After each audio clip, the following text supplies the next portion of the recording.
Canadian 262 Heavy, wind calm, runway 31 left, clear for takeoff, caution wake turbulence, previous departure, Heavy 777. In the early days of military aviation, pilots took grenades and other small explosives aloft to drop down on enemy trenches.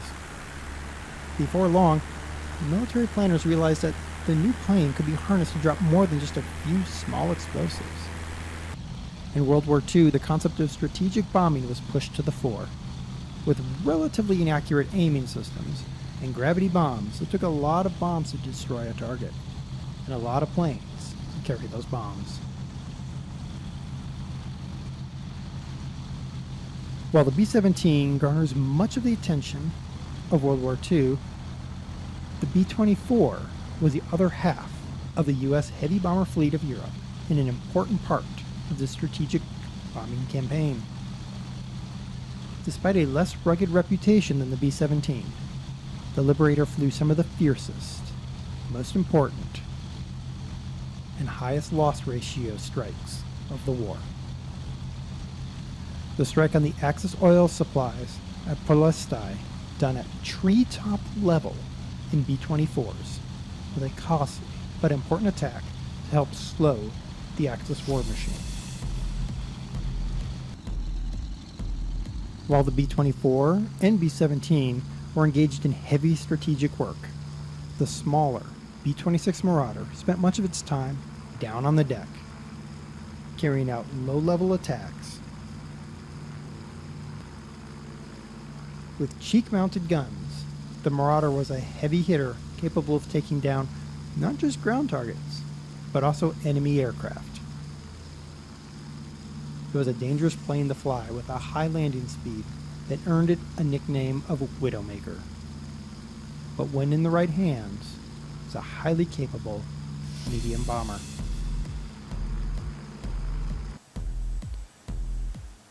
During the Cold War, bombers were designed for one thing: dropping a nuclear payload.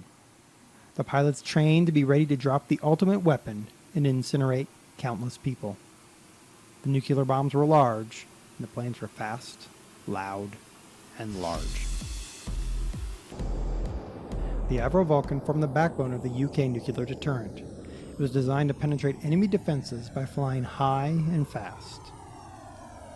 The Vulcan fleet took part in a long-range conventional bombing campaign during the Falklands War, where they were supported by several refueling tankers while delivering their bomb load from Ascension Island to the Falklands. In the process, they set the world record at the time for the longest bombing sortie.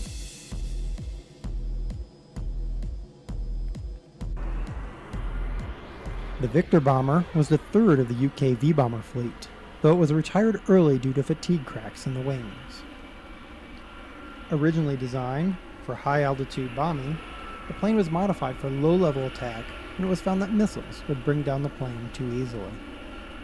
Eventually, the type was converted to an aerial tanker, where it served until replaced in 1993.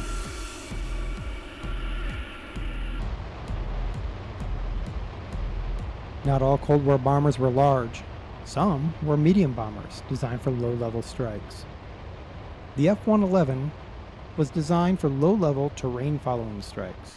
Originally conceived as a cross-branch aircraft, the plane was too big for the Navy, but it found a long career with the Air Force as both a bomber and an electronic jamming aircraft.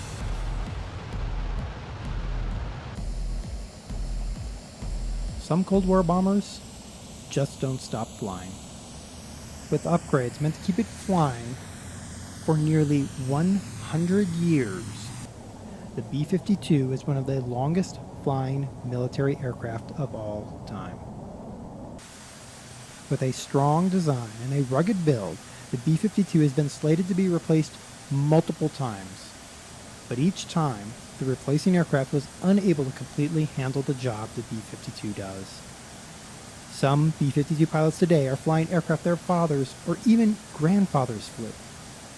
And if this plane continues as planned, the pilots of today could see their children or even their grandchildren still flying the venerable B-52 Stratofortress.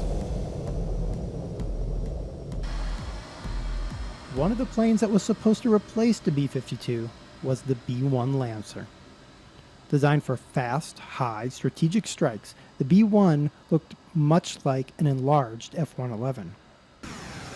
However, the presence of missiles forced the B-1 to a fast, low-altitude strike profile. This changed the aircraft's design and ability, and those changes made it incapable of covering all the roles of the B-52. Though it continues to serve as part of the bomber triad in the United States, it never found its role as the full replacement for that venerable B-52 Stratofortress.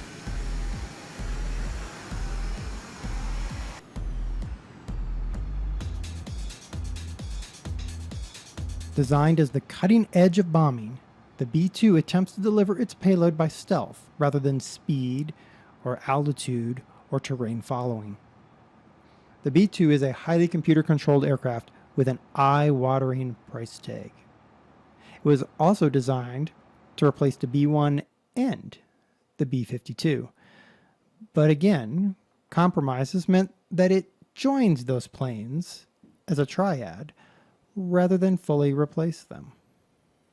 Capable of long-range conventional, nuclear, and missile launching strikes, B-2 aircraft have served in only a couple of conflicts, but they have served well. Soviet Russia was not to be outdone by the Western powers. The Tu-160 Blackjack was built to replace the slower turboprop-powered bombers. Looking very much like an enlarged B-1, the Tu-60 was never designed to fly the same sort of flight profile. However, it is one of the largest combat and swing-wing aircraft ever built. Instead of delivering a bomb load by being fast and low altitude or fast and high altitude, the Tu-160 was designed to get to its staging point fast with Mach 2 plus speed and then launch nuclear-tipped missiles rather than penetrate enemy defenses itself.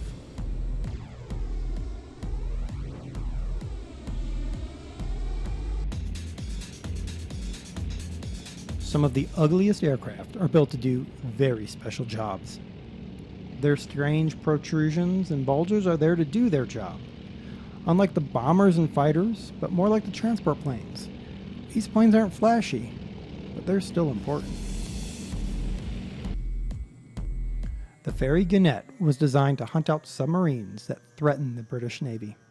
The unique twin Mamba engine and counter-rotating prop gives the Gunnett a one-of-a-kind look, but also a great loitering time to stay in the air.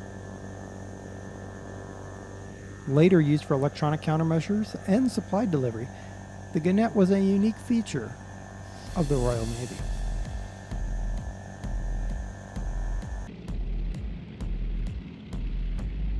The E-1B was an early warning platform designed to be an eye in the sky for a fleet, able to watch air, land, and sea with its radar systems.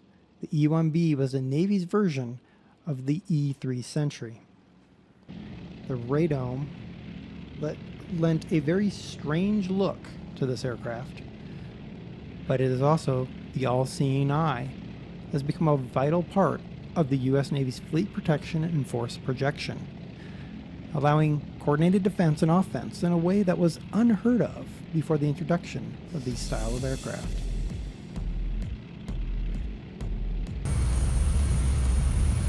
It's ugly. It's slow. It's heavy. But when you need air support, a couple of A-10 Warthogs rolling in over your troops is as welcome a sight as water in the desert. Built around a massive Gatling gun and designed to dish out punishment like no other aircraft, the A-10 is the preeminent tank-busting ground support aircraft in the U.S. inventory. Capable of taking large amounts of ground fire and returning home, the A-10 was designed to stem the tide of Russian tanks in Europe. But now, its role has changed.